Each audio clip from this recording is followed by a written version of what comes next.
minga tele. E ai le tali tonunga o lea ua mawaya tuvasa. A ua ta oto fo i le au pe au loloa. A ngalu fatia uma. Sa se fo lau ai. Le au pe au. Le foe mua. I le tofa momoli. Anisi o sui mamalu. O le Palemene i le aso ua tuanai. Wa mapu ai la i fale matu. A wa mapu fo i sasanga. Saunoanga mawhaifo i ati malie. Le puna o saunoanga. Aia le tanoa whalele. E ta oto fo i tia lolongo o li tia seu. Le vangana whetalai. E tau moli moli ai, ma tau taui, ma tapui ai, ma malu o Samoa o poto poto. Se wa moni ai le upu. E whai o ulau ele ele. Whai mai, wa talinga lava e fia longo, o le maunga e matau tia. O le maunga o le alunga ma le whao sa taua. La ua fionga le fong whetalai. Ata iofi umaya lava se langona. Wa iai le tari tonunga o lo sui. O le ala le manuia o le whaalalo. Sa seu le manu e tanga i le ngalu. I la wao sina sina o le maota. Ia e le ngata i lea o tama matutua na mua i malai. A wao la tau o la wia o tia whau. A o sota whatau waa. E nā o se tama mea mea.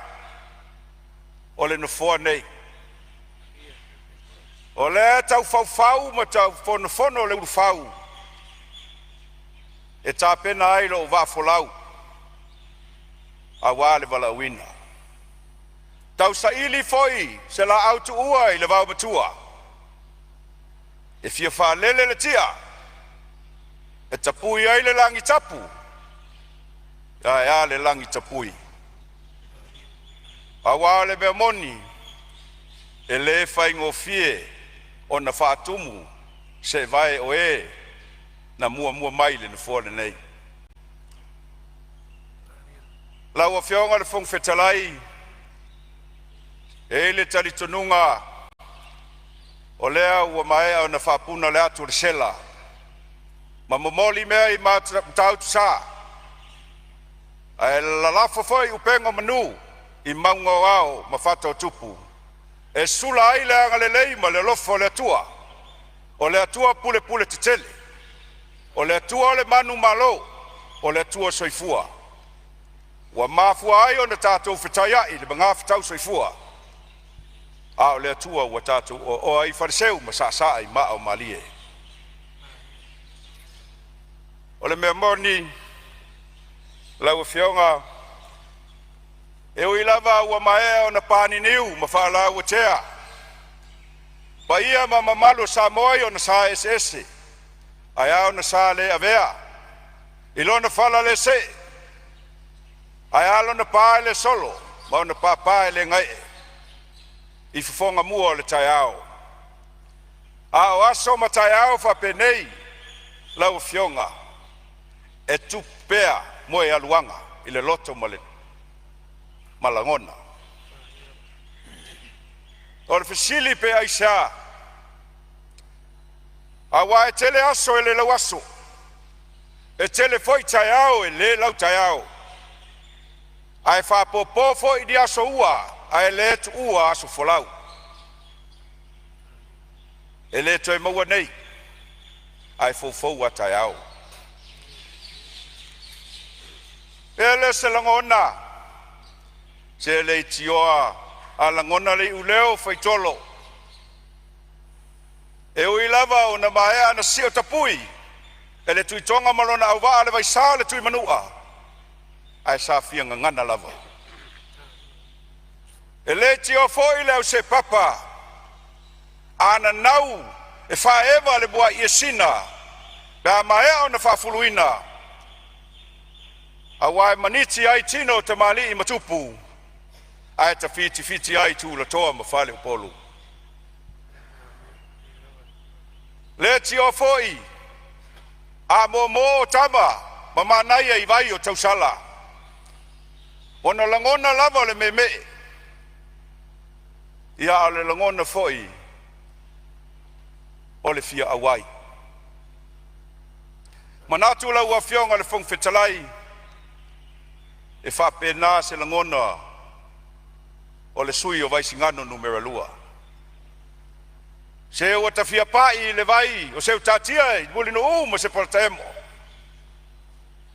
Ale nau tainga foi. O mo nga le tausala na fia taele le vai bataiva le tuia ana. Aisha. E fia saili se lupe le tuavao le vai singano. Ai fia atu se atu ile ngata i fale o fau papa. La nga fai ngata le fa fonga tapuai. Asio i tu malo. Fia tongi se maa. Awale pai o tia fau. Malafo se aso awalo na tala. Lo i tu malo. Pele o vai singano numero lua. Tapuai baia. Se wane yo fale tapuai. Sila mata no nofo pei. O le maoto le tuia ana. Ai se fau ngaso fatau va. Se tapena so tatou sao ya manvao. Awale fono usu mamalu o Samoa. Samoa atoa. Samoa ua poto. Samoa ai tau malae ma Samoa ai tau malele. Tapu ai baia. Shau i tu malo pele.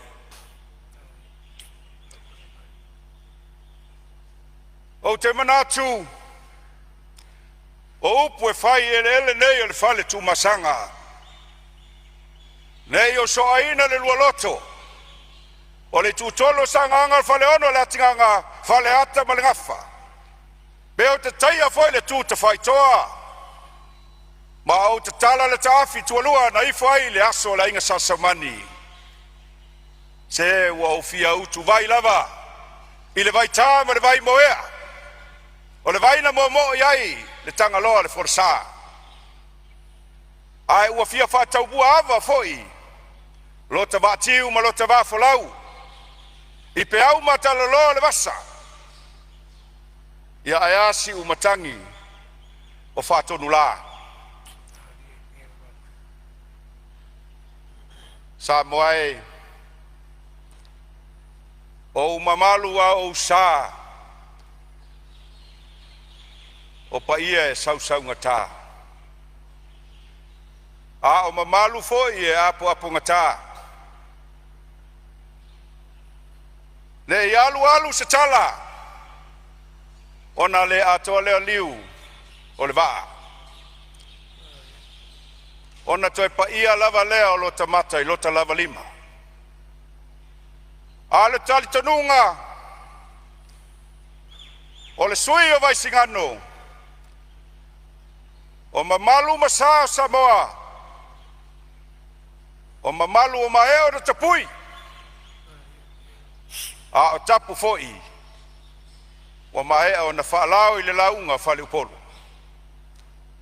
E le aia se poto le aise vave. Nā te toe sea le ato lio o le masina. A wā o mamalu o taotonga i a sā. Ai ai le tala e whapea. A whai e le lia le whasenga i urualu. E sala ina lilia. A wā e fau lama. Le whasenga i tuangalu. A le tala i tulangi e atua masa le valasi. A whai e tu lilia le mai moanga na i le tō. Ona o pisanga. Sala na tu lilia. A wā le wā loa nganga. Whai mai e le tō sua. A e moe le tō le sua. A whai foi e lilia. Ona nga su. Pea sasa, le vasa le tuifiti na i le whale mata utu, o le wha malu malunga malo. Tulo utu o lo uso. E sala ina asanga taa. Lana leo ila mutu le tuifiti lau talatoa.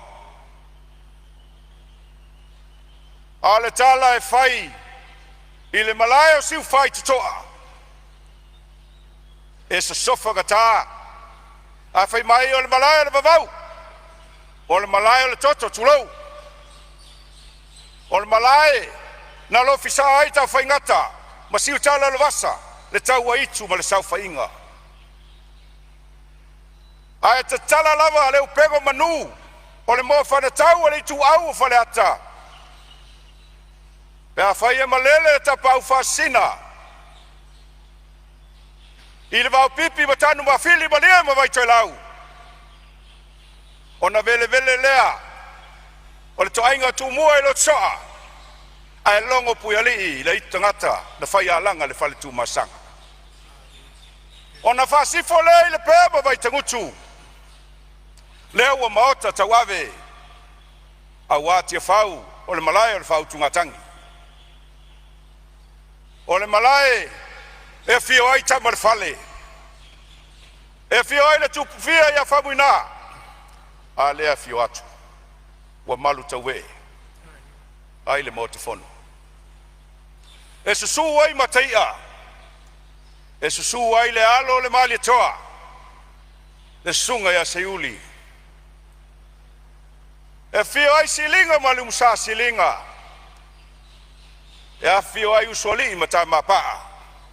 A fio ai le ngalu malmana. A fio ai alo le tuitonga. I tu lua sa tu mo fono ma le ngafa a toe.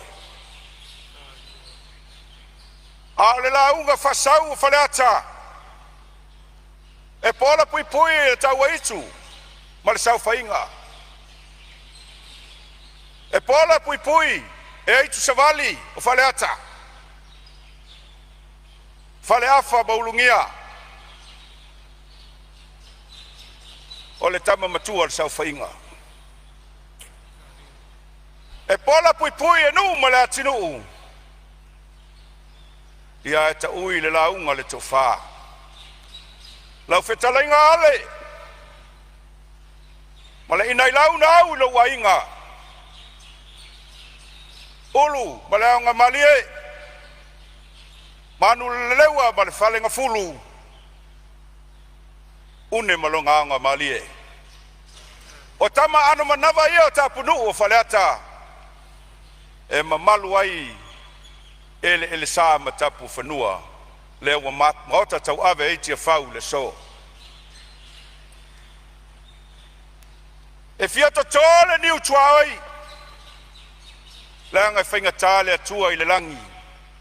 O lea tua ua mafua ai le asol nei.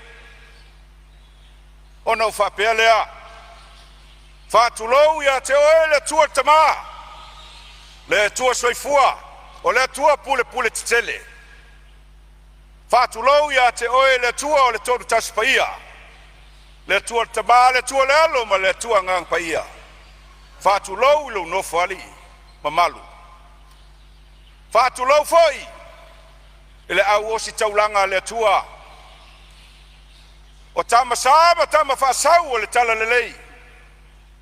O lo tau asuina le puwai e leola. Ma wha no manu. A waso tato manuia. Sa moa mo nei. Ma sa moa mo watai au. Ona fia pai leo se wha mtalanga. E fia fia. Le tafa tolu whaatau ngai. Malo lato se tulu tulu. A fiola ua fionga. Ile au mamalu o le malo. La ua fionga. Ile tuia ana tui malini whano. Ba le toa sua lau vi le lua. Malo masiofo. A fiola tou. No forse tolu. A fionga. Isui o le fono sui tufia. Lau sunga le tui atua. Lau sunga le mali toa. Lau afionga le papa. Mao tau fale tua. A fia la ua fionga le Palemene e ui lava. O le tu ua le fo ta vita. Ai ai le talitununga. A tonu le avanoa le ai. E whaapa ia tua isi whaamtalanga. I le whaafenga iai ma le whalefu. Ma le apulpulsia o tau whanga. E nao le tua iai le mana. E whaamalolo i la ua fionga le tamao le atunuu. Ia whaafausia lo malosi. Awau tiu te tau ave. Ia iai fo le malosi le tua le whale tua ma le no whalo. Awai le whaingo fie. Whaatulou i le lua vasa lua. Lua fionga i sui Palemene. Lau fionga toi lupe. Pau en semo ma lau fionga muripola ana rosa molio. Whaatulou i le mamalu. O sui mamalu o le kapeneta. Ia e teinane fo i minista langolango. Whaatulou i le taitai o le tuangai. Lau fionga le alo le malitoa tu le epa. O le mea moni a fsilingia pe isea. Ua manuto au ai Samoa. Ua te lelo sao. Whaafitai a teo e le tamatu lou o sa. Whaatulou le sui taitai. I lau tō wha, lau wofo. O e le amomua le tui atua. O te whaatulou. I le fionga le sao whapito. O le sao papa, le sao whalanaoti. A la whalafatuna o e fia be o le tui atua. Whaafetai. I lau whaiva ua i manu. I lau tautua a wa Samoa. Ia maise le tō se tolu.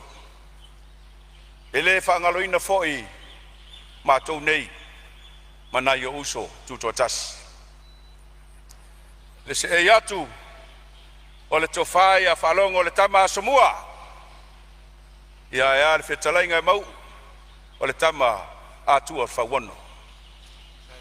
E ui o leo whetalai mau o ia le la whai mataitai o le mātou vaenga. A e au no tau silafia. Wa ave iei le taitai o na le aini la ulu tulou. O pa ia na ma mamalu o le whona usu o le Palemene. Ia a le whafonga tāpuai o Samoa. Whātulou ai. I tama mo la tau ainga. O ainga foi mo la tau tama. Ainga tupu, ainga nofo, ainga e, ainga papa. Ainga sa ta whai tia, ta whai toa, ta whai wha. Ai a le vangana. E tausi ai malai Tofia. Liu songa pule batumua. I tu au ma la taua. A inga le tai ma le vao fonuti. E whātulou foi le whainga malo tu tuila manua. A fiola ua fionga le Kovansili. E ala ua fionga le Lieutenant Kovana. Le Presidente Senate. Mali Sentor Senate. A fiola fong fetalai. Ma le mamalu le Palemene o tutuila. Fio foi le whamsinonga. Mamalu. Ma le fio le whamsinsili. O mamalu ia. Awa sua ma le vai whanua. Fo mai tulangi. I tu au ma la taua sa ala ma sa le umua. Ma le launiu na sa lua. Ai matua le tu i ma la tele. Awa le malae. E ai le taua itu ma le tau tangata. Awa to le whaleula. Whātui le motu. Le la au na motasi maupu ya te oe le manua tele. Ona whaafia whaapito au ngafa lea. O se whaamtalanga. Alota whaatauwaa i sio uitu malo pele.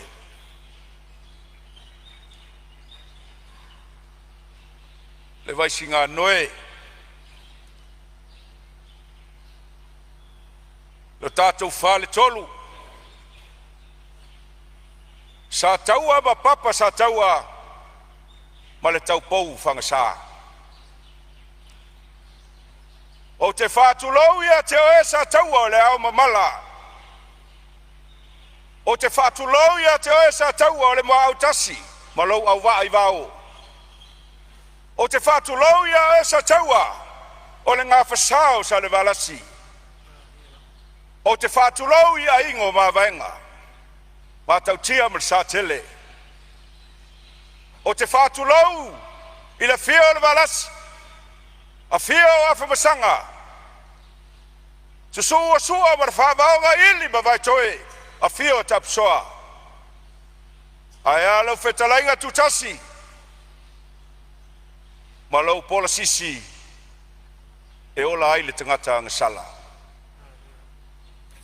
Lau whetalainga le ingoa le nu, lau tau whale lunga, ma lau whale wha,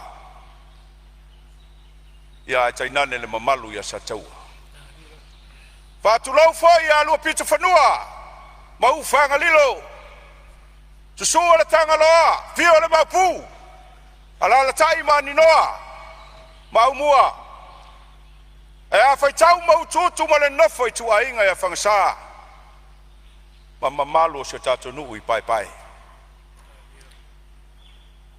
Oi tu malo pele, ele whaingo fie le tau sanga. Ai se a, wai ta alo atama o le uso. A wai tasi le uru ngafa, e tasi foi le toala wha autama. A wa o sa taua, o le tatu whale tolu, o le ainga. Whawhitai, i lo talitonuinga o lo nei whatau waa. O lo tau pule tō, lea ua tō mai so vai vai. Ua tau tanga lo tusi, e whai au. Masui sei so ai le whau ma le whau. A e fusi le whau o maloi le na fōa vai singano lua. I to tonu o le maota fono o le Palemene mamalu o Samoa. Whawhitai, i lau fionga le valasi. E leo po o le langi. Te lelo sao, te lelo tautua, te lelo walofa. Isi o tatou i tūmalo. Whawhitai valasi, i au upu whala e au. Whawhitai lau lango lango. Au mai alo tau au, tatou tau ave whatasi le avenga. E leo ia te au se ato toanga. Whawhitai na io uso na mātou tau wā, lau sunga sua, whawai, lau whionga tangaloa tupou, ia lau whetalainga ala popo sia whausa. E ui aua tātou ese, o na talitonunga, ma whinaunga lava, wharepati, a lau whanu, e leo le finangalo nao le atua. O le finangalo le atua e whaavavau a inga. O le finangalo le atua, pe ese lava o tātou talitonunga, a ia tu maulo tātou whealfani. O mai alo whatasi lo tātou foe, a wā o le tofi e le se tofi o motopua. O le tofi o vai singano lua. Tātou walo whatasi, ma tātou tutu whatasi. A wā se manuia o vai singano lua, ma lo tātou whalitolu. Whawhitai na iau ainga, o atu nui whafo. Amerika, Australia ma New Zealand. Talitono na to te sila fia. O wo foi va au me mamai. O uso ma tua fafine. O tau songa. Whawhitai lo tō alofa. Whawhitai lo tō lango. Whawhitai mo tālo sanga. La ua whionga na whong whetalai. O au e se le manuia o lo uolanga. Aisha, avea le havi o lo tama o tele o tina ma tele foi mai si o tama por famni anga na lo wolanga e fia ave lo faftai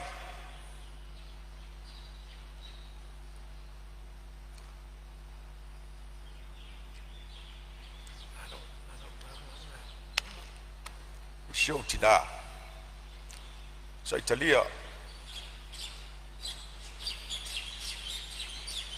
after lunch after talo o show tina oliva o show tina sai lau o show tina kueva o uso uma lo tina ilo wainga sava ai misal satel misal lunga ya mai se foi lo wainga safa muina o tina uma fa aftai foi na yo tama o fai langi folonga ya wa mafua ai ona mafai ona fatino le so faftai uso matua fafine o tau songa o ainga uma sa langolanguina lo fatauva ya mai se ai ngolo nu pele ya tau isa tau sa tau matia malete petua mania le nei fa ngatam sa fisili foi le tua a fai sila fia e sui ai o winga mau fa mau lungai au ar fai le tua ai fa fitai o to pule le tua e ala la to pule to malo to fa tu tua ina lo fa tau va ya tu maula lo to bolalo tu maula fa tau va ai fa sili pele vi ingo le tua e fa pitoa foi le fa fitai le anga so se tama e yai le tina i sio to lua ya corina o le tine salolonga o le tine fala si o le tine le ava o le tine sale mo foi e tasi oe ai to tele na wala o fanau fa fitai se o fanau i loto tau au na tu mai ka to so tuli e fa tino le nei fa moi moi fa manuia le tua ya o to uma ainga lo nu pele a mai se na yo tina mo tama ya so tama mo so tina tap wa i mai fa papa lau to fanga lo to picho lau fionga tap soa tuia tinaya tayario tinaya kingisi tinaya loi ya aya le tina ya vayong tamaya tap soeti tamama tutua la wasina sina le matu ainga faftai na langa le sistemi te waluloa ai ngalo o tou ai le ma faina fangalina a fi a shona vao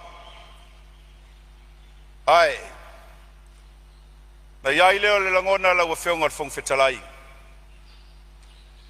se ia nga ia se famtalanga le vainga faisingano numero lua ia wa le unga ute tala fatau le tupe ngol sila fia e la wafeonga ma le mota o le fionga le minista ma le totele o le pulenga o le matanga luenga fa pena fo le minista le fatua umatu o tama whanau o le waisingano numero lua o lau tula ia tula o le malose le tino ma le malose le mafafau a wina mai le tua e matua la lango lava i le tala le tupe faftai lau feonga le minista faftai le matanga luenga lo futo fitai tunga a wale tapena ina ma le fasoina o le oa Samoa ma lo le ngalue malo le tautua. Le au whaingaluenga mamalu le malo, le i whaangalo o tau le ai. O tau nei o vae malima. O tau foi o tuamba lae ma tuana foa. E tua ia fionga nei. A le senoa o tau. E le minoi le sao Samoa. Whaftai lau a fionga le whongwhetalai. Ia a fo i le whailau tusi malau soa tau. Ia mamalu lau whaingaluenga o le whono uso Samoa. I le whaingo fia le latunga luenga. Ai nei te iwa ngalo ia te au. E iei nei mea lai te fia wha leo lo i tu malo. O lea, o te fia fia mua mua, lau a fionga le minista o soi fua malo loina. Lau tau whaava au au, au e te popole le tala le whai ia maua i safotula whai manamula ulu le tutalatu. Fe mai na mula ulu lea, o mātou o le pule matua. A vau au, o le mau ana mula ulu lea e masanga i taua. E pei o le masanga autu mataua. Mea nai le mawhai ai o na mawai vai tamaia. Lau fionga le li minista, o e le pule, se e se usila sila nea i le mātou whale mai. O le whau maea o na whea le launga, anisi o sui le mātou i tū malo. E mo mia anisi potu se tele. Wa tupu maola le tū malo. A ua le mawhai o na taufia. Ngasi tinga ina. E alofa i fuai lau fionga le minista. Ia matatalo atu foi i se fale. Mo le au whainga luenga. O lo whapena o na tau savari mamao. E tau tua ina le mātou i tū malo. O lawa iai le whale o fo mai. Whawhitai iai le malo a meise le minista o mai atu nei. A e toe ala le whale o lau whainga luenga. Talo fo i o lo iai le whawhitauli. O le sioki o vai. E fofo inga singase. Ka talo e lau fionga. Tasi le whawhitauli o tauna whafo i o tonu. E a fia ato i sa vai. E iai foi ma le whawhitauli lau fionga. I le tautuli mamao mai o ngase tinga ina. E a whaau te whare te wala. Ai whai se ta tala ta malai walele ia sau. Whai e se ta medivac. Ia, po se ta helikopter. E au ngā mo sa fotu sa taua ma di tu sa lenga. Ta tau le mau tua. Wa le mea moni lava. A whai o le mai. O lo iai le tu lai o lai. E le yo mai sa longa au wala au le tua. A whai o le mai. E lua i tu la. E ola le o mai sa longa. Ai a sopo le vasa o le ola. O le te talo nai lau fionga. Ia ma o wha malo si au atuai. I le sui mamalu. O sa lenga lau a fionga le lua si uso. Au te popole na au e whafonga. U whetalai malolo. Lewa iai le tawhale maliu. Au ole meo le tata talo. I le pole wha soifua le tua. A momua e malanga ue tau tafua. A momua o malanga ia malia lo loto. A lewa iai le ta unanga. Mo le tato i tu malo. Fia fea foi le a fionga le minista. O a onga. Lau a fionga le lau na fausia. O lai le lei fai a onga e toi fale a onga e toi fia fa le leia. Toi fau popo ia. O ni potu e fai fa pitoa ai. Ni tutorial sa tamaiti. E te lele a onga. Wa o lalo i grassroots. E ta pena tu ai. Le tamaiti te o atu i lunga i kolisi. Ia ua fai ngofie foi o nanga le universite. A le lei le sio manga. E fa pena foi o na le lei. Le ta pena o ina o le whanau. E te talo tu i lau fionga. Ia au se sitanga foi mo nai fai a onga. Ia e fia fea foi la ua fionga i sui Palemene langa o le minista o ngaluenga. O fanga sa tasi lea nu o le mato i tūmalo e taulai uma iai wa fangota pa tasi lea whamanianga o le mato i tūmalo ai se seu sila i fō pe a mele fai ese tama i wafu e o whatasi ma wafu le matetia ia mo nai alia ia ma se mato foi ma ketia ia tu i sa taua o fangsa wa o i e senta ia le mato i tūmalo te talo foi mo le mato taringalu i vai muli sa taua o le mea moni masalo ele ai asesi ele o po malai ile mea na tupu ile atu ale pata ile ai ma se au ngao taringa luma na oso mal tsunami na fa popo le tinga ina mo nai ainga wala uma matau ai fale o le polenga foi lana le ele matou no ai fai se matou taringa sima ona tutu mai le tua ai se toi ali lo matou one te talo foi mo matou awala ngalue ia mai se foi awala ia ngai ai tai me o lo ia le matou matanga e fia watu i foi se talo sanga le minista to risi lau sunga tu le ngato i tele o papa sa taua na tele na sili tauwanga ai yana mua tasi le matafanga sili na aulei ai sili foi na tele o savai se sila ne ai lua fionga i minista o ngaluenga mai se lau fionga i minista o tangata tafau ia tu muli sautala i lau fionga i minista tina mata maitai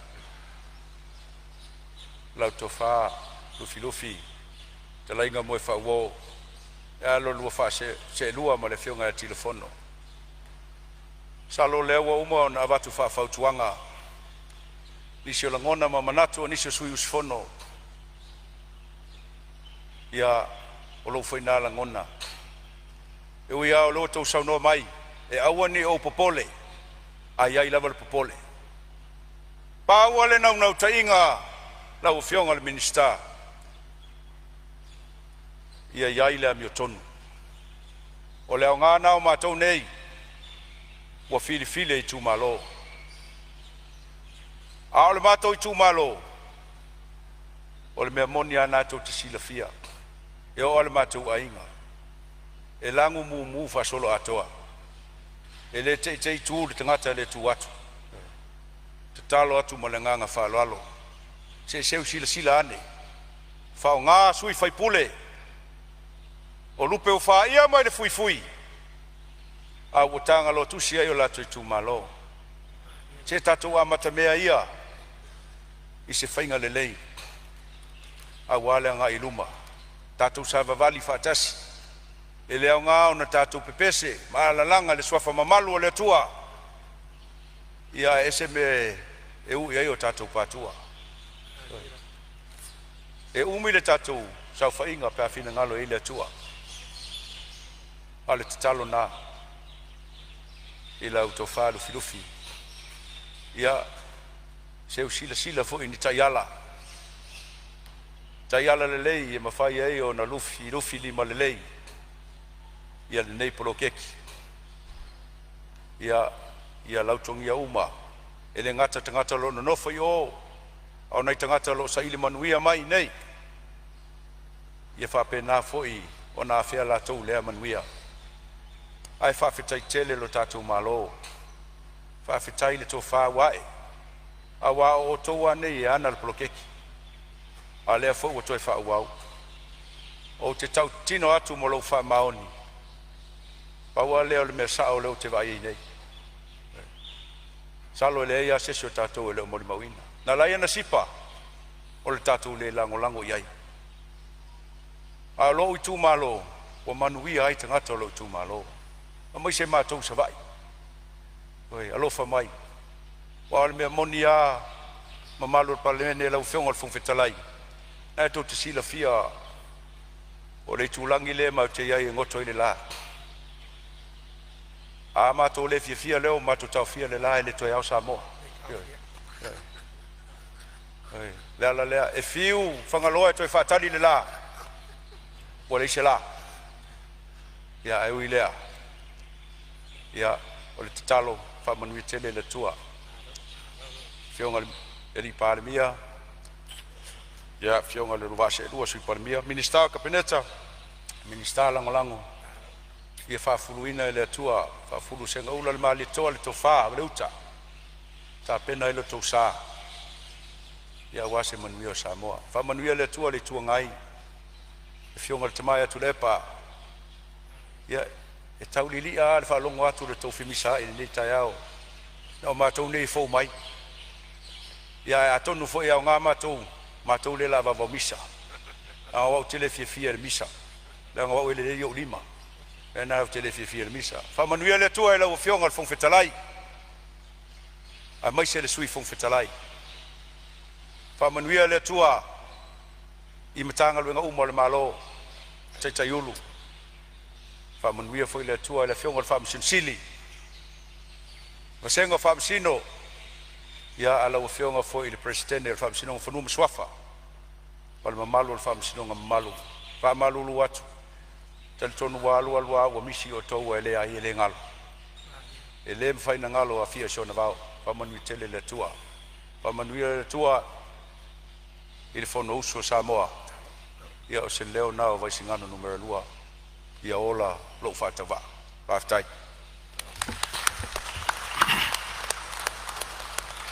saunoaga matagofie vaisigano lua o te faamalo atu i lou tapena faafinetoʻaga ma lau tagatia le maotafono o Samoa ua logo faavatutuʻi ai le palemene ina ua e suʻefuifue le tai o atoa ma ua e faaeva foi pasina faaeva pausi i lau faatamasoaliʻiga a malo le sauni faamanuia atu le atua pau lava si vaega o le saunoaga e faamalulu atu ai le sui leai e leʻi pisa le tatou palemene o uiga lava lea o momeo vaega o le palemene nei ia e faapena lava ona faliaʻi taofi ae faafetai mo le lauga matagofie ma le toʻatoo lenei vaega o le tatou fono o loo tatala pea le avanoa mo nisi o sui manatu e le o toe teli ni a tatou sui ia e faapea foʻi sui o le komiti o loo totoe lo tatala atu pea le avanoa nisi sui sofono e fia saunoa tusai o le tala faatau o le tupe Lawa fionga fogafetalai. ia o lea ua mau atu ua tutulaʻi mai le fioga sui fogafetalai le matua le usualii ia saunoa ia laua fioga ua avanoa le maota Manatu o loo taimitonu lenei. Lawa fionga le fogafetalai. Ia, faafetai mo lenei avanoa faaaro. To ina mai mo lenei usulanga fono. Ia, sei moli se leo se o itu malo.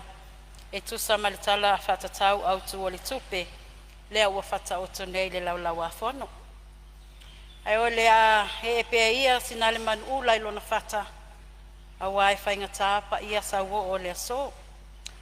Wala lafo foi o le savili ina ua taoto le solonga peau.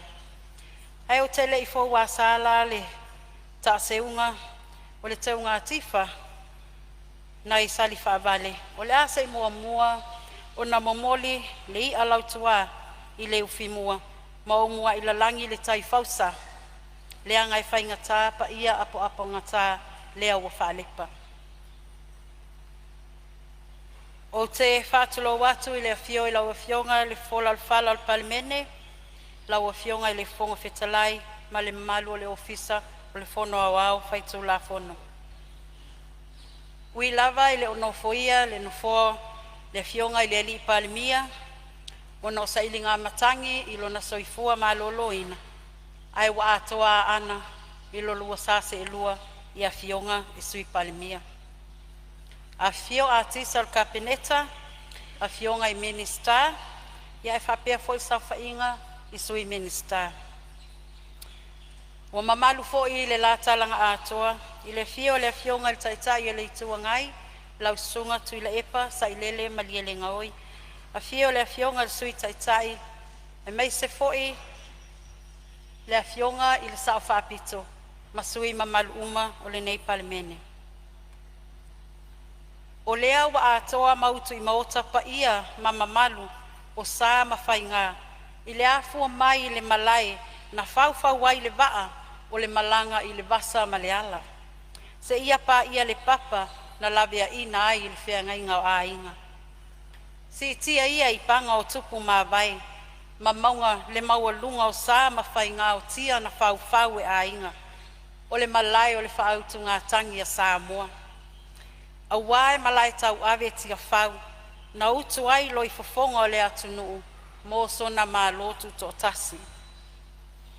Tu lona le pea ma vai tangutu, o le malai fono e a fio ai tapa au ma ainga. Fale upolu o Tofinga. A fio whamui nā o le tukufia, e tai nane to o whetalai e whā, fale ata ma o nangafa ma le sau whainga. Tu lona le a fio a inga ma o lātou tama, o tama fo'i ma a inga, le usonga tu mua mapule, i tu au ma la taua, a inga i le tai ma le waa e tasi o Samoa. Tu lona le a fio e le a fionga i le au mamalu o le malo Samoa ma lau masiofo. Tu lona le a fio sui o le fono o sui Tofia ma o tau falitua.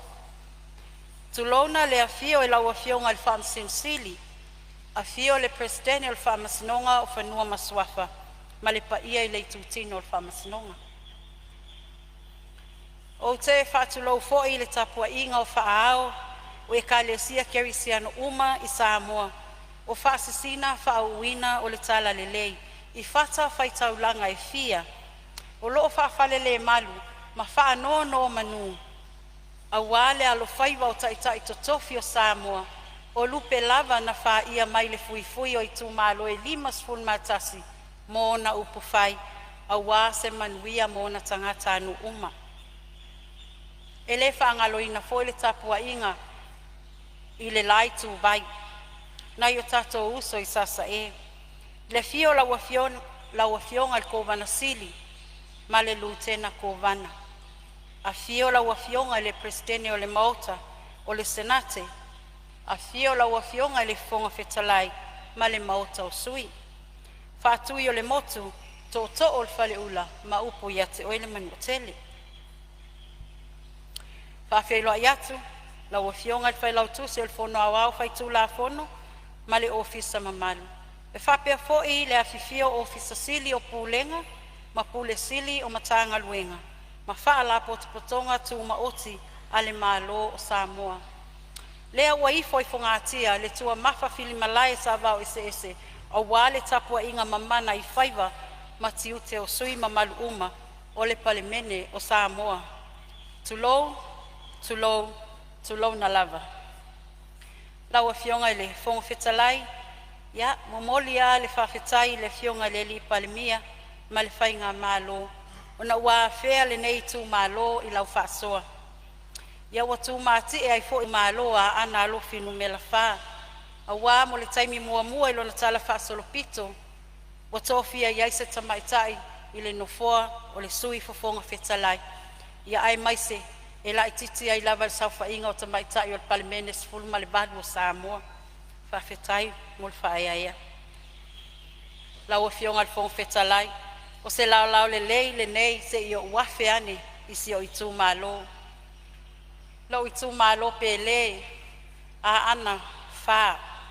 E la ngona pe lava lo whatau waa o na o oe. I le susu o whaasisina o le tala le lei mai na iau tau whaletua. O loo a samo atu i le atua i aso uma, ma tau asu le vai o le ola awa o oe a ana wha, ma soumanuia. Wha malo atu, ma whawhetai tele, ona o a o tau tatalo. E le ngata a o tā pena Samoa, e tau whaae i le taimi o le whainga filifilinga o tua na i atu nei, ai o le nei fo i taimi, a o tau si i le sao Samoa, moana ngaluenga tau amatamata. O le mana o au tau tatalo, e momoli mai e au, ai tu mai e savili. Na yo no pele fasto tai ma vai lutai. Ile afio pa ia la inga taulangi malai na lua. Afio le maupu le tu ya ana ya tu nga malo le ua na faalanu ma ave ave. Alala tai oe le li o alala tai oe le fale fitu. O oe le li o a inga. Ilo lua usongo tutu ila maape na e tai ala taua. Ona wo mai lesi o nu au le lei o fale atiu. A fio le tele ma ana o le tama le langi. A fio feilo i vao le maopu o le tuia ana. Alala tai le ali o le fale a ana ya tali matasi. Ma le mamalu le fale a ana. E whapea fo isi o nu pele ya sata puala. A fio le pa ia le a inga sa tuala o le a inga fa langi langi. A fio le a fionga le sa o lii. Le a fionga ya tole pa ia lii. Alala tai lau feta lainga ile la au na fausia lau to fava ili male mamalu al falea ana ai le fa ngaloina a fi ai sio na vao il pa ia la ingo valoanga ile fio tapa au ma ainga ye masio no pa ia o ete na fo o pa ia mama malu o sio itu maloa ana sanga ss fa malo li sawatai fa malo le pale ai le mafaio na fa ngaloina le mafutanga tina ya fio anga taitasi Sau inga fale tua matausi, le au aluma o tau sala o lo tai tu malo, ai maise le malo se le nui au manga o li i matamaitai. O lo o tau lango ina o lo nei whatau waa. Ua wha mauti no ai le tā ua o le sao, o tamaitai upo whai o malo, mo le Palemene mamalu o Samoa. E iai se upo poto mai se tamaitai e swafa ya mea, Angelu, e wha apea. Each time a woman stands for herself, she stands for all the women. So se taimi lava e tu lai ei se tamaitai mo ia lava e tu lai mo tamaitai uma. Whaafitai le whaaia.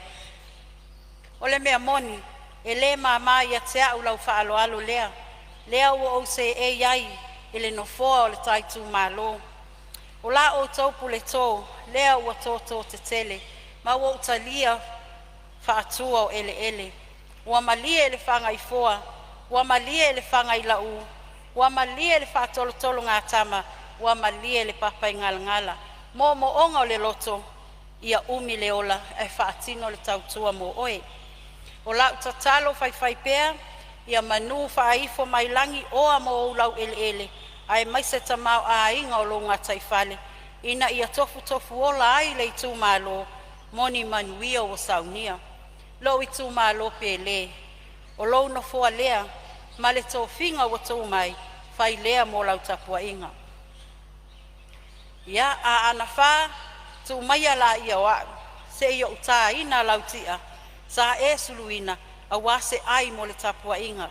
Tama whanau uma ana numera wha, sa mua nei, ma tunu e mamau, lo o wha fonga tapua i mai, alo ia i lau tapua inga. Ai ole ase i moli so tā sao, e tusa ma le tala whaatatau au tu o le tupe lua o lima, lua o ono, lea ua lipo i nei le maotau Samoa, manuia lau tapua inga.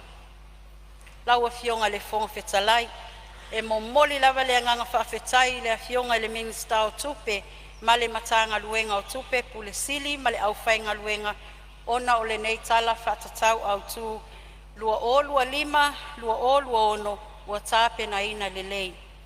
Whamalo tāpena, whawhetai le tō whasa ili. E matua lango ina ele nei tū malo, le ripoti lea, ai maise se whamoenga na tāpena inai, o se whea ngainga i le vao le malo mo na tangata, ma le vao mātua o lea so, ma whanau o le lumanai. Whawhetai fo il tai fono, o le komite o tupe, ma lou au waa, ono se ripoti manino, sa o tau lau li liuina i totonu o le sifun mal whaaso. Ma lo le tau atai, ma lo le tu o tau taimi, ma o tau tāleni. Lau a fionga le fonga whetalai, o te leto e tau papao ina whaatupe o tau la fonga, e tatianga manino lea, o mai a folasia e lea fionga le minista o tupe, ma ua tofu sau noa ma whetalai ai le tele o sui mamalu, ua mai atu. La ngona lea nganga o talu sapaia, i le whaatulanga ina le lei o le tala au tu o le tupe, o na ua tai o lava lau whaasoa, i tu tino uma o le malo ma ona tangata. ilo atu ma le totoa I lau whaasoa tālofa, wa le ai lava se isi o ngalo, o sopo lia tangata uma. Laua fionga le fonga whetalai, e le tangi sāle nei tū mālo, ai ai nei vaenga iti e fio o iai se leo, ai o le au te lenga, wa whaamalia ina le loto. Laua fionga le fonga whetalai, whaftai tele, laua fionga le minista, mo le whaasoa I le matanga luenga o le soifua mālolo ina. Ua langona ina le tele o talosanga e tusa mawhale mai I tū mālo ese. Ai whape nā fo se talosanga e tutu watu iau au tafa lau fionga minista o na mo le sila fie le nei vaitau e le o toi whao ngā ina le whale mai le asai leo lumuenga. Le taimi nei wanga I atu lau I tū mālo manisi tū mālo tau la lata I le whao ngā ina le whale mai le whale olo. Pei tai e le o matua maua o mai a tautuanga mana o mia. E mana o mia toi whatotonga. Ona le taula inga mo le whale mai lea pe a whai e tafa le whinangalo lau fionga le minista e matua I lata lava matali ai mana onga o sala whai. Lea na o maua atu fo I le suina mawai atu o lato popo lenga na e whetau I le ia la whale olo ia mai na I le taimi e tau nuu mai sengase mai sala whai. Ai mai se foi e whianga I tonu a male malai wa alele whai tu malo o le tātou atu nuu I whale olo. Wa lava ni mea e tutupu whaafua sei, whale mai lea, o lea mawhai o le whaasao ina I soifua, ia tau aina tu atu inai, ia o au tafa, ai le ngata foi, e tuai ia o le ambulance, ai a whapea o le ase whina ngalo, tāti atu ina, ma naia mea na o helikopta foi ia medical, wa lai ei malai wa alele whae e mai ai, ia la vea ina se soifua na ia tātou tangata. Lau fionga le fonga whetalai o na ua maile le tanga luenga wa onga. Lau fionga le la au na whausia. Ia, o tātou a seta lava ia le tau whaavai taimi. Investments o tātou walo ma whanau. O wao lo tātou luma nai lea. Le a se taimi ia whao atu se talo sanga I nei vaenga lai mo o mia mo se o itu malo. E mai se lava I mea tau whale a onga. Mo le sila fie lau fionga le minista. O le whale a onga o si o nuu o whale atiu ia na a fia malaia. O le taimi nei, ia o lea lava e tangi I lima. Nai mātua ma lea fio anga I le toi tau whauwhauina. Ai manatua ifo ta ita I lau whaasoa. O na ua o mai lea le minista o ngaluenga te tele. Ia, o maa ua fo I lava le whalongo o tele lava lea o mea o lo tatalo aina I sui. Ia, o mea tau tali ngalu.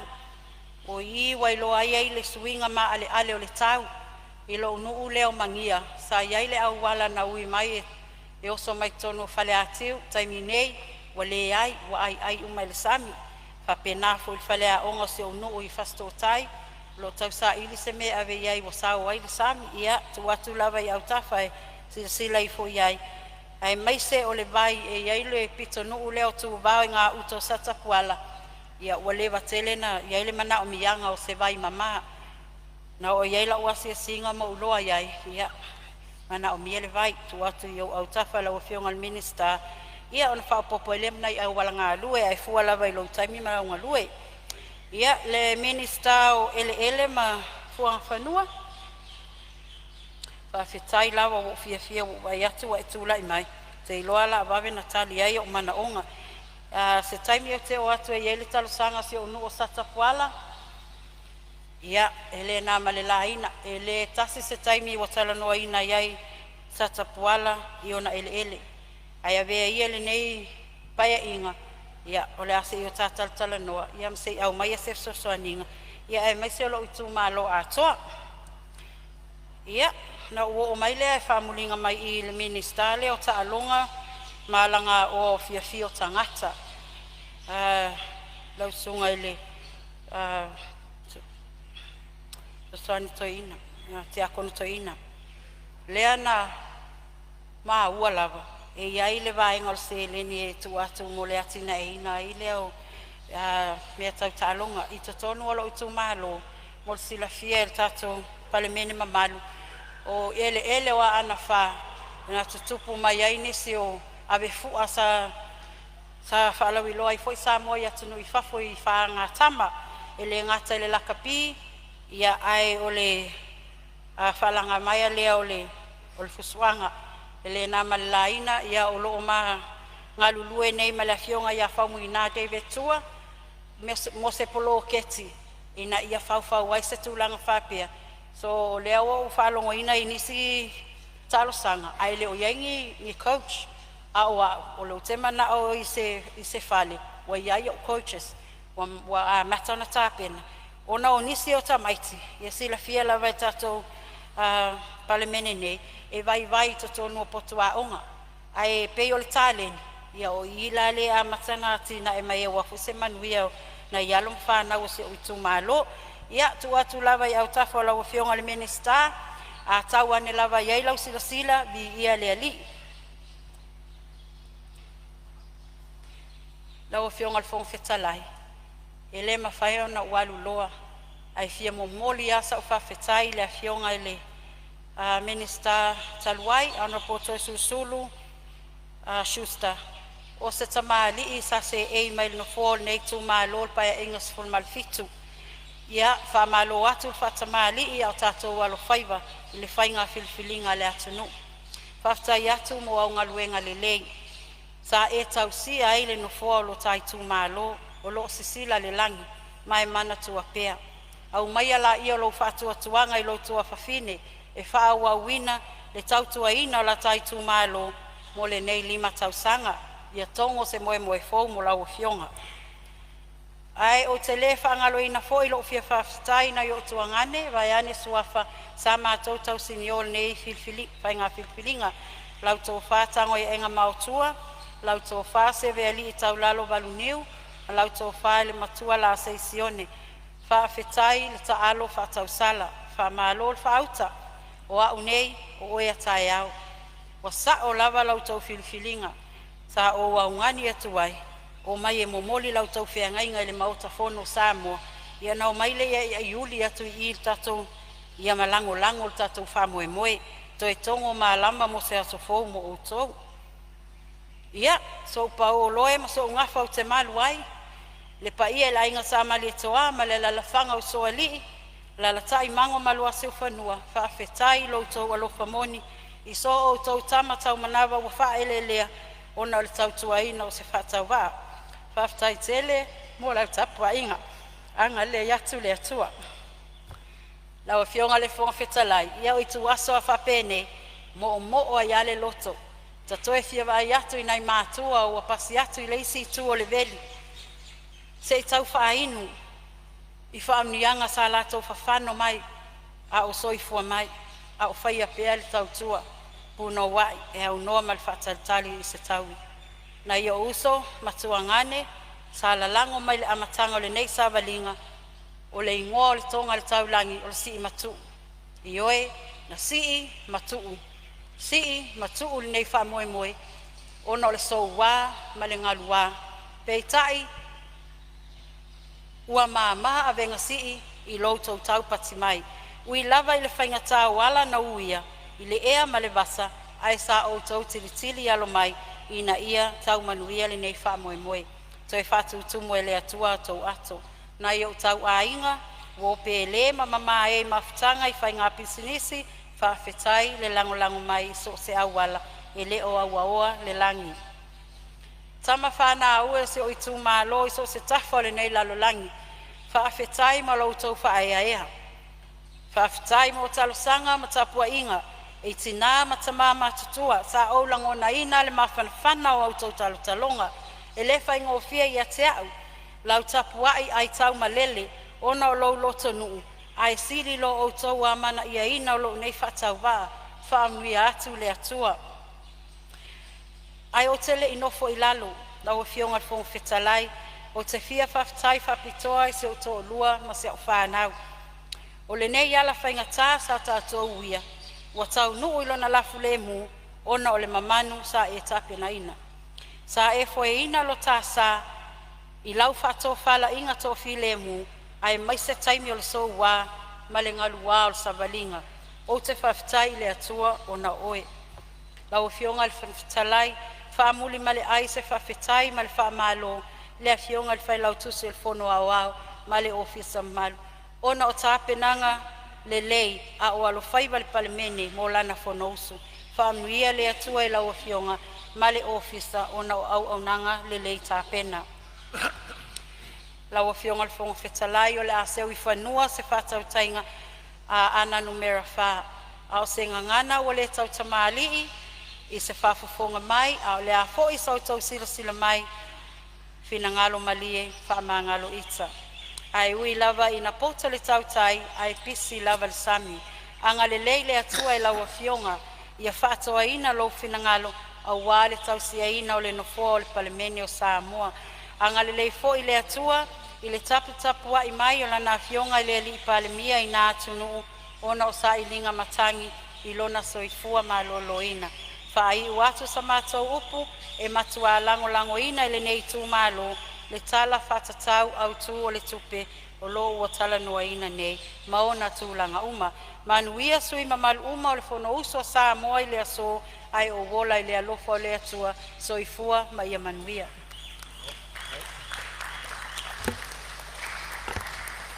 Whamalo I lau afionga le sui whangwhitalai. E manatu le mfoa ua tofu I puna ai anau al saunoanga ma ua whai fofoi tua mawha whini malai. Whamalo le taupati. Whaatumu atu le utu malo wala awina awal tātau sia le nufo le atunu o lo o se ei atuai. Whamanui atu le tua. O nao se tua lalo a le whangwhitalai e tu sai o le saunoanga matango fie ma le saafi a le fionga le sui whangwhitalai. O nao tātou whamaumaunga o le tōwhinga nei o le sui whangwhitalai. Ia sa se e se tasi o sui fono o sui whaipule tamaitai. O le tūmalo lava ana o le au pepe taula papa whaimala. Io lea, ia lea foi o se e mai lau fionga. Ia o le sifo ia ana alofi malo whawhitai. O lo tala pele avanoa. Inisi o sui fono e fia saunoa a wal tala whatau o le tupe. Tu atu le avanoa le mauta.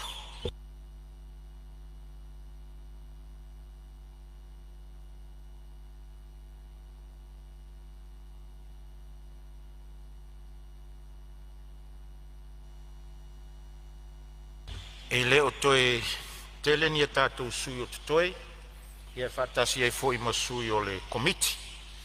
Alo maua lava le avanoa inisi o sui sfono. E saunua whatau pou wai, saunua anga whatau pou. Ia, ai mai se fo o tātou tala le tupe o le ana o liu leo le tātou whatino ino o tātou tiu te mawhaiva o le tātou wala awina.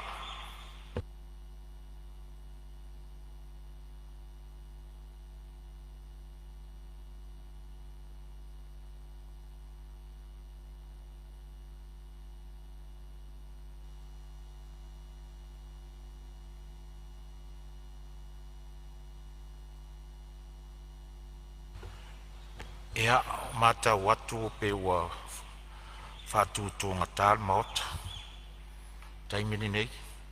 Aolo te tala atu pēr tātou avanoa tu sao le lafo le ana whātū le aso nafi. Ono tātou ngā ruenga fōi. Ia, leo mata watu leo watutu lai mai se tasi o sui matua le maota, ma ua lewa fōi le maota. Ia, whale ata tolu. Ia, o lo taimini nei sao no ia lau fionga sui matu. Whapoponi a soua a solau e le tua. E ia mamalo le so ma tae au nei tau fio leo mai a samalalang. To a mua malai. Ua mahoi na mamanu. E lau fionga al fono le ufimua. O al tātou vāta puia ma lo tātou matai siri langi. E tau ana u whatulou le maota o Samoa. E al maota e pou. I au tū mauanga I whanua maroanga nu. E ato le wā whealaloa I mali. Hapa whatawhata ma le whaalalo.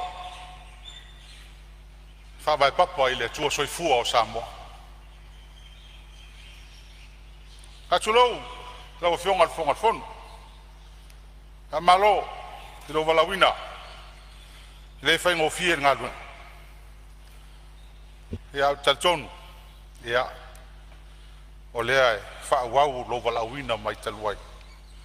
Ai masani. Whaatulo mu whaatalofa e lau whionga sui Palemene manu o kapeneta. Whaatalofa i Minsta Lango. Whaatalofa i lau whionga i tai o nei tū. Mese lau whionga sui tai. Whaatalofa i lau whionga San Whapito. Ia sui mamalu uma. Ole Palemene.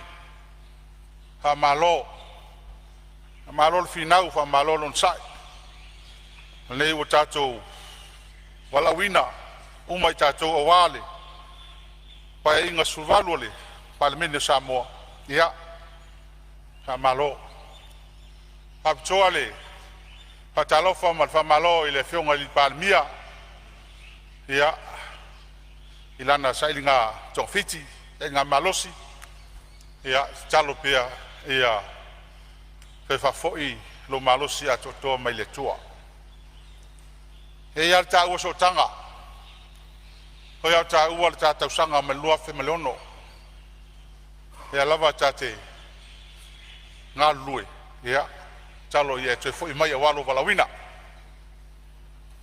ai tonu lau fionga ile Pongal fono stai o wafelo tu malo. Ia e atalofa foi. Ia e tapo inga Samoa. Ia mese la fionga la malu male. Mesiofo. Ia tapo inga fono sui Tofia. Ia ale famsun sili malo senga famsunonga la fionga prestene. Ia a mese foi ia le au fai talo. O to fartua. No manu wa Samoa malan Palemene. Ale au nei felo inga mal nei Fonotaga. E tato tala noa ia ma pasi tala le tupe o fatali la tunu. Nga luenga fi fatino fa wau. O pe fai tafe nga vai nei faleata. Mai vai e fu mai lanto. Fa malu wai la lonea malalo tata. Ai fa masu ai te vai folu so. Kasi fa punga o ma tua tala fe ngai lei. Mo tatu tala tupel nei. Awa fai fola ma lei ta pena. Tau on feinu uma. Ma hinu malie. La tunu ato. Iona tangata uma. Ole, ilu afe lua tasi na ua sui whenga malo. Ili tala le tupe, tau sanga lea. Lea afi mai niso sui al mato komiti. Toe. I Fonotaga momoa al komiti o tupe. E umale, ofisa o tupe ma le ofisa o sui tu silima. Po lea tangata whenga luenga al malo. Sa fai e la ofisili. Il officio tupe. O te fia fasili atu. O le a si tūlanga o iai tūlanga o tupe ala tunu nei. Wa lea ua sui le whenga malo. Financial position. A Samoa. A tali mai le mtanga luenga o tupe. Lo le leia toto. Leia toto. Sa fia fasili foi la fasili nai le so. Komi te tupe wa lea ua. Sui le whenga malo. He taiani. Ia leo maua. Ia o tala tupe whau wau. O nai vaenga laiti. Mai il taimi fo i o sa whapito. O nisi o na vaenga. Ia lea ua tatou whau wina. Ia e lea whaina le tu. Ai il mea lava tau le tala le tupe. E tolu ona vaenga te tele ai e mai. E masani ala le taimi ftua o sau Palemene. Na le tala le tupe o te whai tau ai ma le launga le minsta tupe. E ire tusi ta ua na e tolu wai tusi. E whai ngoa whamtalanga o fufuanga mo tupe ala malo. E wha palangi o fiscal strategy. O ngā tonu lava e le ano o le talo tupe la lea sa o vai mo mua ele tusilea pe iai ni suinga e ni fenga fa vai o sui mai pa le taimi fa foi mai ai ni so fenga malo le cha pipi manisi tele o fenga malo ma tona fa fitai o lea o te mata wina fenga fa vai ai an sa wai le mul mul cha yela mai lo tele tonunga aso solo ya fa vai le ele ai se faina ai se a le luas fulu o tausanga al Palemene ele ai lava se tausanga mai na tausanga sa fa pe ai wale u fa le tonu le tato malo I mea tautupi ole tato tala tupi o lo sa wai fa punga matango fie papea e ono ni ai talafu te tele tongi tono vai tau lea lua fe matasi se ia o mai lua fe malima lua lima nei lava mea ai talafu sa o fa longo pea ele tele fo yo sa noanga mo fai tionga upo fai ai talafu a mor silfia ina utu ta sa mo la fe usela no lua mai a New Zealand o New Zealand fo io se atu no vai ele o se atu no malos ile vai ta tu ta si Samoa e ai ma se me tasi ai ma se me tasi pasi al mele lengo fe New Zealand le ngalo fa tu ina le koliso Samoa ia manisi fo o nanga yo la tolta tonunga fa onga tam fa na Samoa tau toina la tunu a o mea la ia tau infrastructure fa nga yo ingo la tunu ato sa ta tia mai lava yo tatu tu a mai tatu fa o wina ma lolne o te saul Palemene lua fe lua lima lua ono a tol se lau mo tuk miliona na tupe mauan ma lolne tupe masang lua fe maleono na le tol se lau mo tupu miliona na tupe ala tunu ulne na mo asa wai lava o ma lua fe sfulu se si ilunga tra o vanei lua fe sfulu tasi sulu lua wo le lima se lau miliona o ma la fe lua sfulu lua tasi o valu se lau miliona fa tu pula ia ai tala ilana tupe mau ai tala ai tala nolo ai tala e lua i ngai kalafu ole talafu ole mea ka consumption mai fa nga fa tawi me ai fa tawi me fa pena tongi tanga fa ngalwenga ole talafu fa yela tina development ole tai me ai talafu Samoa e fa nga me ia consumption na pole lole tangata na lolo le telefa le ton a fai ai ta lafu ia fai mai taimi lea mo lea tina ino le tunu ele ila se meta tu te pole awa le se metua ia lea la ale uta to vai o fua mai ai sea ele me fai mai le fias fulo tau sanga ni o ia se tasi se masina au se tau sanga fa pe o le tongia ai tala fola tunu ne le ai se li poti fa pe na ye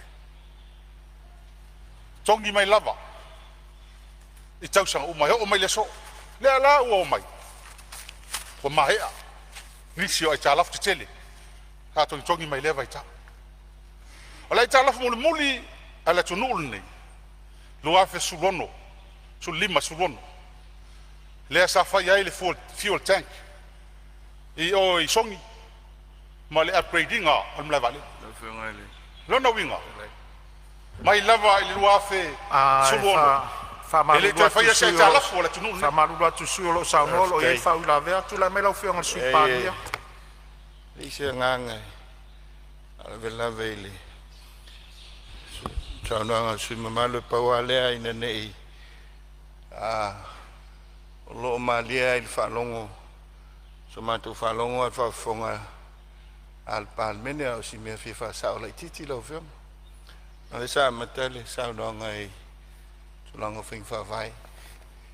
O le tala le tupe ia po le physical strategy le iai. Ia, o le tulanga le wa iai le suinga. Taunu mel whinga malo. Wala talata le 5% ia le aita lafu. Mai tatou GDP. O le ua o ilalo le fast food pasene ia ele mai tawatu e o fo ele tulanga o le tatou deficit sa ilunga atu le 5% tatalate e ua mai lalo le tolu te sima le 5 le tulanga lea ia se ful tel tunungo whainga malo I nei meo o aita lafu ia peo le nganga le nai nauna tulanga ia se a tel tununga E voltel to nunga is fai business. A ai talaf. Ia piva pena. E o tilo ile. Ile nga te nga fatia te tongi. Ia ile le mo le mana. Piva pena ai tatia mai, le fangi fa vai. I tulanga ai talaf. Awai me moni ala fe nga ile. Palemene fai nga malo sistem sa no ele fe nga ile. In stau tupe. Ia fe lolo nei te sanga ile tongi ai talaf. E nei te sanga ilu matu. Te lo ilopo la pevia. E li tongi ai talaf. Ia, peva bena, lengang farol. Ia, lewa whawhong mai lau whionga le sui malo le saunoa. Ia, lewa o saunoa tu le minsta atu sa fo vanga no e lau saunoanga. Mua. Ia, whawa mai saunoa. Lau whionga mua. Te mana o mai tau sanga e li tongia. E tau sanga e li tongia. Ona, o le Covid. E leo sa mana onga o Samoa. O le manaonga le World Bank, mai la tona mai e talafu ina tātou. E li mangau sa moe, misi se kōngingo se talafu. Kama o tū mai. O le mea leo 5% whengwhaka. O le mea na whai e le tapipi mai la. Whamali atu le sui whale atu tolu, sei toi tula e mai la whionga sui pāmia, o sei tali malo. Le saunoanga le sui. Ia I le nei mauta. Sa le lei. Sa le lei tutungi, le umba. I pina on whapena atu, ina nei whafonga le atu nuwa pia mai. Yo la sa le leia. Ia ina I whale tonu, sa mātou tamu whai fwoi. Ia e, sa mana ia, whaftai. O whionga le whonga lei, o le tātou tala noa mata o puile mamla mai, ia le sui Palemene ma le minsta tupe. I le lei pia ta pā, ia se whautuanga mai o tō officials. On tō malamala mai le me e whai atuai. Ia, a lea ua mau atu na whoala ua whionga I le taitai o le tuangai. Le whoi o mau atu, ia olo e whau I la vea ngai I le whau I la vea le malo. Ia e te leo whau I la vea ngai le sui o le sau noa. O le mea lea, ia on sa mai o le se tau whai atu tai le malo, le whoi o mau atu lo whionga le sui Palemene. Aftai, e pa wā lea, yo lea e mu whainga whawai le tusia sa tātou o mai e. A se lau whau I la vea. Se lau maltasi tali al malo. E mau te le mamalama, mātou te whātua I le atua. O le mamalama sili le nā. Oi, alangang whalot. Ia. Au whionga le Anga o ko e kari kua, o lei ki tonu I me ia. Ia. Ole a whonga le vaenga na o ere saunoanga whale ata tolu. Ia, ole sa mau atu lo finangalo. Sa le leima whaanga ma iai whainga whawai. Fōringa mai lau le mau atu na fō lau saunoanga. O le alawa se solo atu fō I le vaenga. Pe a whai o lo le lei whainga whawai ma vaenga na. E peo le vaenga na o le saunoa atu ai le whionga le sui Palemene tali whai tau ai lo finangano nga whalia. Ai o lea, la mau la toanga pe a tali malo ai wha wau mai saunoanga lo whionga. Fonotaga, pe mausi ama noa. Ia, sei tūlai mai lau whionga I le minsta tupi. Malia le finangalo le sui mo le whasau ino lo avanoa.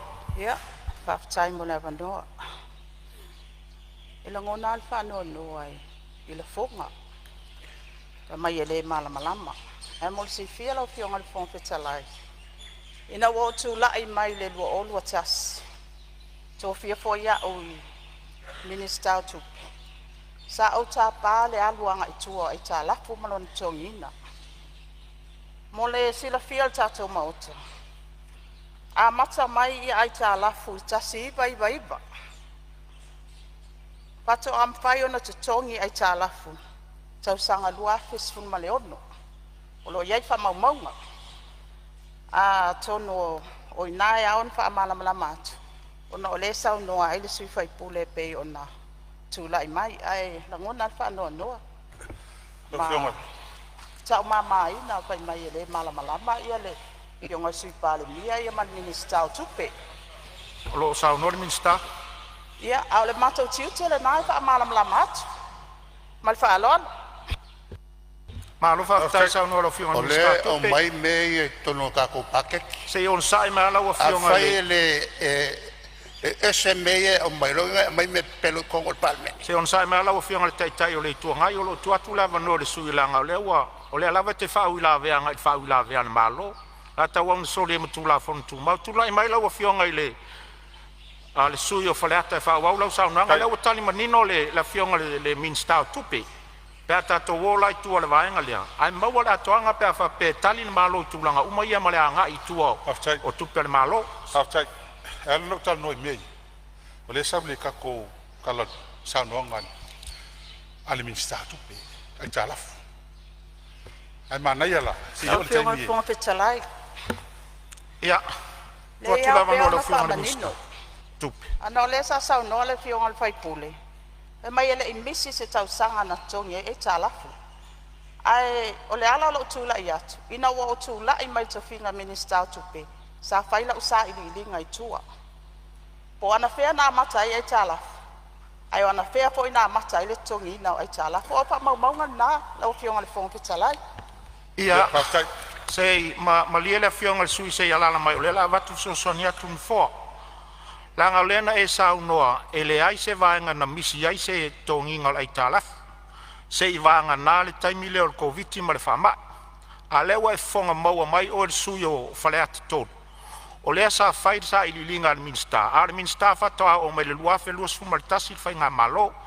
O lea lau tali manino le minsta. Ai malia lo fina ngalo. E maua la atoanga pe a tali manino ale malo le tūlanga lea.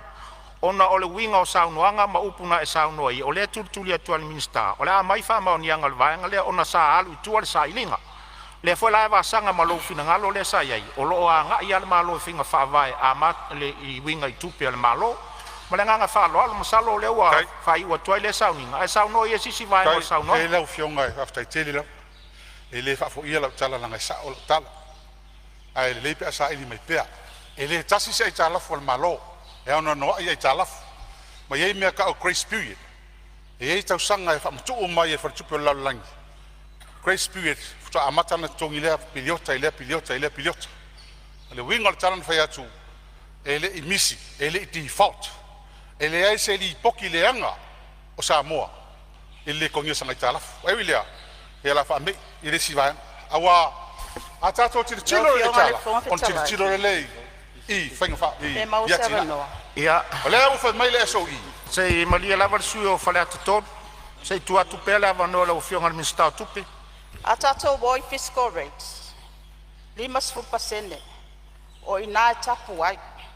Mato wo mai. Ia wo o lava tumtumunga. O le ale mena ave iai le wha mua.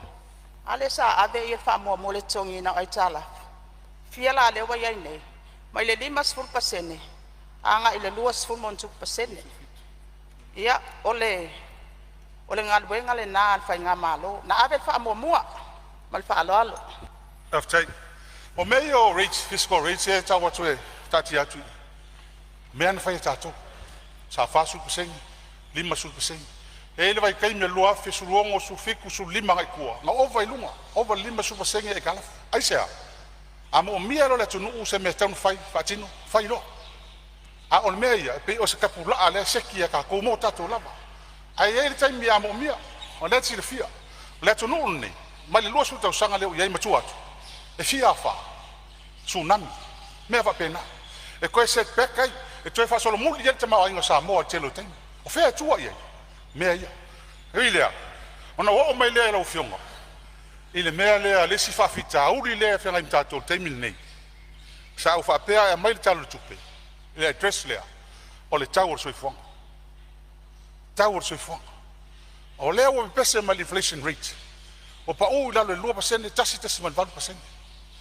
e whawhewhea ona tari tonu wina e lau tangata le ngei ko e ngā maua lalo whapengia inflation ai alu runga kau soifonga e le mawhai o ngā kupu se me whapea se iwanga ngā o leo kako ngā ili mea ka o le hyperinflation o le mea ka o le hyperinflation wa alu ilunga le kau soifonga alu ilunga ma GDP ai pa u ilalo le value le tala le value le kako kupi o le winga le whamtalanga o le pusamoa le sa whakau le lima sukala lua whilo kasi le o se lau mon kupu lua whilo lima o le value la o se lau tala ili lua whilo kasi o mukua le koe kusa ili lua whilo lima o le walak mi mar se lau ka la le ke mingi o le lava pusamoa al lua whilo kasi ngā lako ma lau se lau ka la ma wai pusamoa ka ngā leisa pala o maka angyang koe me malau su e hawe whea lang whaapalengi mea ia o ke mga o la e lau whionga lau whionga minsta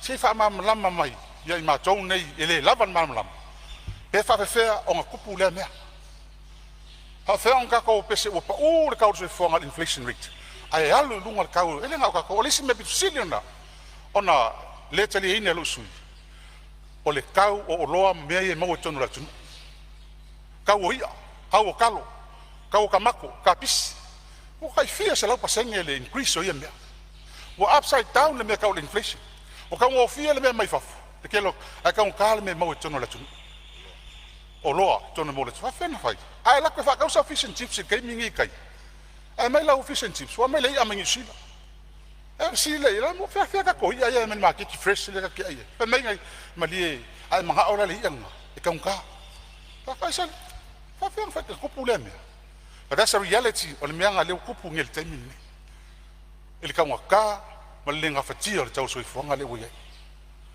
o leisi vaenga sa unau e o iai sau noa o leisi whawhitau li o ngaonga leo whia ngai ma le tunu whala au whasaini drugs e kou ke fiu tau te fiu e ki ngae ma ka mawhai le tunu nei a o mai le mala lea ka lofa ia tatou a lofa i tatou whanau ua kakau o whaise fo ma ia mkua whaise fo onga e mawhai ai on fo ia mene kakau on koe ave se malosi anga i leo ka malosi ia lako mengei o kula fongo mfasalanga ma kwa ke le fa le kong